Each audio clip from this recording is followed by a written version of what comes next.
ለየት ያለ ወጥ ይዤላችሁ መጥቻለሁኝ። ያልተለመደ ማለት ነው ይዤላችሁ መጥቻለሁ። ብዙ ጊዜ ወጥ ስንሰራ ጥራጥሬዎችን የመጨመር ልምድ የለንም። ጥራጥሬዎች ወጥ ውስጥ ጨምረን ብንጠቀም ሳይፈጩ ማለት ነው ሽሮ ከመሆናቸው በፊት ሽሮ ያልሆኑ ጥራጥሬዎች ማለት ያልተፈጩ ማለት ነው። እነሱን አካተን ወጥ ውስጥ እንዴት መስራት እንችላለን? የትኛውም ወጥ ድንች ወጥም ስጋ ወጥ ሌሎችም የተለመዱ ናቸው እና እነዚህን ነገሮች በምንሰራ ሰዓት ጥራጥሬዎችን አካተን እንደነ ባቄላ፣ ዱቤ፣ ቦሎቄ የሚባሉ ምግቦችን ጨምረን መስራት እንችላለን ማለት ነው።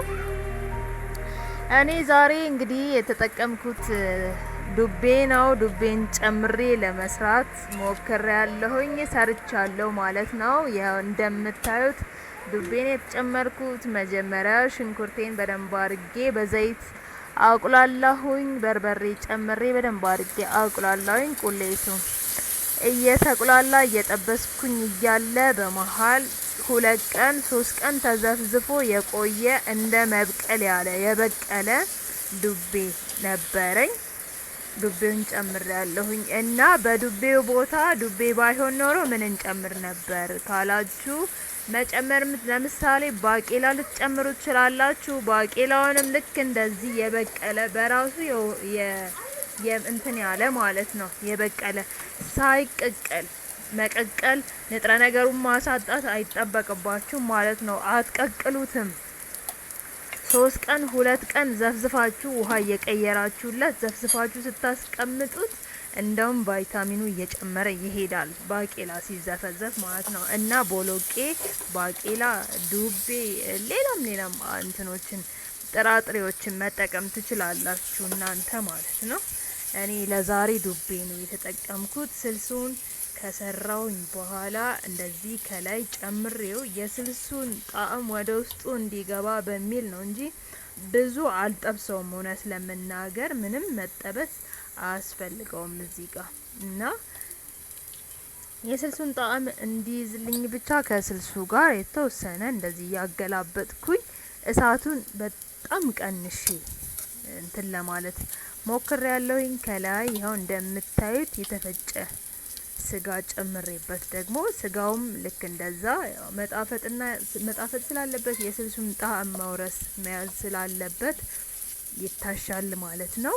የተወሰነ ጠብሰዋለሁኝ ማለት ነው እና ቀለል አድርጌ በጣም በቀላሉ በትንሹ ለአንድ ወይ ለሁለት ሰው ምሳ ሊበቃ የሚችል ወጥ ነው ልሰራ ያሰብኩት ማለት ነው። በእርግጠኛነት በጣም የሚወደድ እና ጣፋጭ ሊሆን እንደሚችል ምንም አይነት ጥርጥር የለኝም እና እናንተም በዚህ ወጥ ስትሰሩ ጥራጥሬዎችን ጨምሩ። ምንም ችግር የለውም። በቃ የተዘፈዘፋችሁ 3 ቀን 2 ቀን ምናምን ያቆያችሁትን ጥራጥሬ ጨምራችሁ ተጠቀሙ። ከምትቀቅሉ ዘፍዝፋችሁ ያቆያችሁት ቢሆን ይመረጣል። በጣም ቆንጆ ነው የሚሆነው ማለት ነው እና ምንም ችግር የለውም። እኔ እንደዚህ አድርጌ አሁን ለቤት በምሰራ ሰዓት በጣም ብዙ ሰዎች የሚቃወሙኝ ሰዎች አሉ። እንዴት እንደዚህ አድርገሽ እንደዚህ አይነት ትበያለሽ? ኖርማሊ ድሮ እኔ አልደግፍም ነበርና የቦሎቄ ወጥ አንዴ እንደዚህ መስሪያ ቤት ሰው ይዞ መጥቶ አይቼ በጣም ነው በቃ እንትን ያልኩትኝ። ለዛ ሰው አዘንኩኝ። እንዴት ቦሎቄ ይበላል እንዴ ቦሎቄ ወጥ ይሆናል ብዬ በጣም ለዛ ሰው ያዘንኩበት ጊዜ ነበር። አሁን ላይ ግን እኔ ራሴ ልጨምር እችላለሁ። ምን ችግር አለው? ለየት ያለ ነገር እኮ መሞከር ጥሩ ነው። የተሻለ ሊሆን ይችላል። በፊት ከለመድነው ወጥ የተሻለ ሊሆን ይችላል እና ለየት ያለ ነገር መሞከር ምንም ችግር የለውም። ኖርማሊ የሚበላ ነገር ነው። የማይበላ ምግብ አይደለም እኮ የሚሰራው እና በዚህ መልኩ ቲማቲም ጨምሬበት ከላይ በደንብ አድርጌ አሽቸዋለሁ። ያው ቲማቲሙ አይታይም ሁላ ከትፌ ነው የጨመርኩትኝ።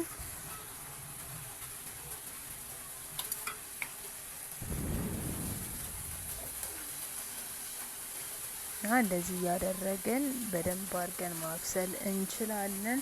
አሁን ደግሞ ካሮት ጨምሬበታለሁ። እንግዲህ ካሮት ብዙ ሰዎች ቀይ ወጥ ውስጥ አትጨምሩም አይደለ? እኔ ግን እንደዚህ ዛሬ ያው የተለየ ነገር ካሮት ጨምራለሁ። ብዙ ጊዜ አይደለም፣ አሁን በቅርቡ ነው ማለት እንደዚህ አይነት እንትኖችን የጀመርኩት። ግን እኔ በጣም ተመችቶኝ ነው እውነት ለመናገር ማለት ነው። በጣም ተመችቶኝ ወድጄው ነው የምመገበው። በቃ ምንም ችግር የለውም። ለዚህ ማድረግ ይቻላል። ካሮት ቀይ ወጥ ነው። ካሮት በጥቅል ጎመን ወር ደግሞ አልጫ ድንች ምናምን ስንሰራ ነው አይደለም የምንጠቀመው በብዛት። ግን አይደለም እንደዚህ ቀይ ወጥ ውስጥ ነው ቀይ ነገር ስንሰራ እንደዚህ በበርበሬ ተደርጎ ቀይ በሚሰራ ሰዓትም ካሮት መጨመር እንችላለን እና ምንም ችግር የለውም። በዚህ አጋጣሚ ለቤቴ አዲስ የሆናችሁ ሰዎች እየተመለከታችሁ ከሆነ ሰብስክራይብ አድርጎ፣ የእናንተ ሰብስክራይብ እኔም በደንብ አድርጎ ይደግፈኛል እና ቤቱን ደግፎ ቤቱን አባል ሁኑ፣ ቤተሰብ እንሆን። እንደዚህ ቪዲዮ በምለቅ ሰዓት ላይክ ሰብስክራይብ ያላደረጋችሁ ሰብስክራይብ፣ ኮሜንትም ካላችሁ ኮሜንት ብታደርጉልኝ ለኔ እንደ ማበረታታት ነው የሚሆነው ማለት ነው። ስለዚህ ቤተሰብ ሁኑ። ሰብስክራይብ ያላደረጋችሁ ሰብስክራይብ አድርጉ። ከዚህ በፊት ሰብስክራይብ ያደረጋችሁኝ ሰዎች ደግሞ ላይክ አድርጉ፣ ኮሜንት ጻፉልኝ። እስኪ እናንተ ቤት ዱቤ እንደዚህ ተጨምሮ ተሰርቶ ያውቃል ወይ? ባቄላ ወይ ቦሎቄ ተሰርቶ ያውቃል? በምን አይነት መንገድ ነው እናንተስ ሰርታችሁ የተጠቀማችሁት? እንዴት አድርጋችሁ እንዴት ተሰርቶ በምን አይነት መንገድ ቢሰራ ነው ሊጣፍጥ የሚችለው? እና ምግብ ምንም አይነት ምግብ እንዴትም አድርገን እንስራው እንዲጣፍጥ እንጣፍጦን እንድንበላው ነው አይደለም የምንፈልገው። ግን እንዴት ተሰርቶ ነው እናንተ የተመገባችሁት? ይጣፍጥ ነበር አይጣፍጥም?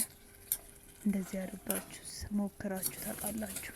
የኔን ወጥስ ትሞክሩታላችሁ? ብትሞክሩት በጣም ደስ ይለኛል። ምክንያቱም ቀላል ነው፣ ምንም የሚያስለፋ ነገር የለም። ወጡን ሊያበዛልን ይችላል፣ ድንቹን መቀነስ እንችላለን። ለምሳሌ አሁን የኔ ድንች ካሮት አለው አይደለ? ዱቤ አለው አይደለ? ዱቤ ስላለው 3 ድንች ከነበረ 2 ድንች ማድረግ እንችላለን ማለት ነው። 3 ካሮት ከነበረ 2 ካሮት ማድረግ እንችላለን ማለት ነው። ስለዚህ ሌሎችን ግብአቶች ቀንሰን ያለንን ቤት ውስጥ ያለንን ጥራጥሬዎችን ጨምረን ከሌሎች ግብአቶች ጋር ከእንደነ ድንች ከእንደነ ለምሳሌ ጥቅል ጎመን በሚሰራ ሌሎች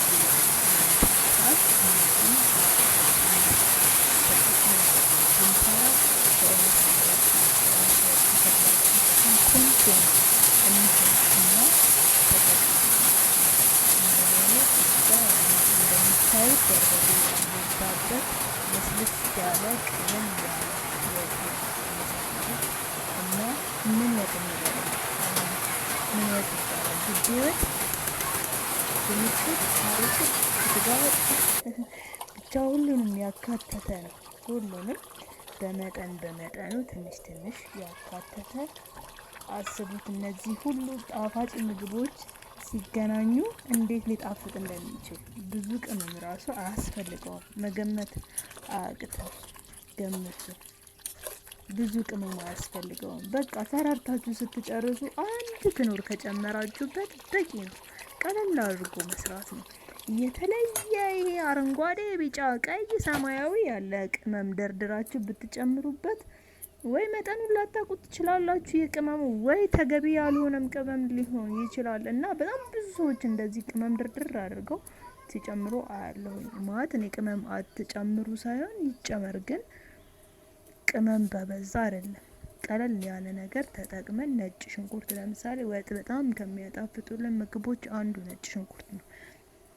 ነጭ ሽንኩርት ደግሞ ጤናማ የሆነ ምግብ ነው፣ ለጤናችን በጣም ወሳኝ ምግብ ነው እና ነጭ ሽንኩርትን ተጠቅመን ወጣችንን ማጣፈጥ እንችላለን። ሌላ ቅመም ቤት ውስጥ ለሌላችሁ ሰዎች ማለት ነው። ነጭ ሽንኩርት መጀመሪያ ላይ ቁሌቱ ላይ ከጨመራችሁ ስትጨርሱ ደግሞ ክኖር ካላችሁ 1 ክኖር ከጨመራችሁበት በቂ ነው ማለት ነው። እና ካላችሁ እንደነ ቆንዶ በርበሬ ያሉትን ቅመሞች ብትጠቀሙ መልካም የሚሆነው ማለት ነው። እና እኔ በዚህ መልኩ ያውላችሁ እንግዲህ ወጡ ደርሶ ነው ያለው፣ ደርሷል። እና ውሃውን መጠጥ እንዲያደርግ ትንሽ ቅድም አድርጌ ያቆየሁት ይኸው በቃ አልቋል። እሳቱን አጥፍቼ እንትን ብያለሁ። እንጀራ አቀረብኩኝ።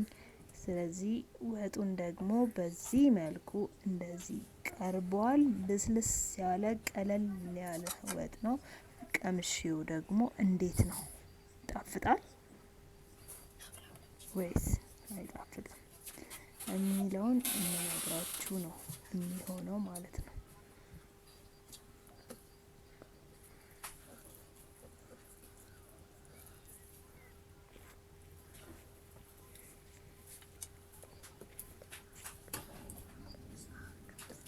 ምን ልበላችሁ፣ የሚያጠግብ እንጀራ ይታወቃል ነው የሚባለው። አባባል እንኳን ብዙም አልችልም፣ ግን የሚጣፍጥ ወጥ ገና ሳይቀመስ ይታወቃል። እና እርግጠኛ ሆኜ እንደሚጣፍጣችሁ እርግጠኛ ሆኜ ነበር የነገርኳችሁ። ወጡ ደግሞ አንደኛ ነው። ሞክሩት። ጥራጥሬ ወጥ ውስጥ ጨምራችሁ ሞክሩት። በጣም ትወዱታላችሁ። በተለይ መጀመሪያ ላይ በዘይት መጥበስ ከቻላችሁ እጅግ በጣም ነው የሚጣፍጠው። አመሰግናለሁኝ ስለተከታተላችሁኝ። ሰብስክራይብ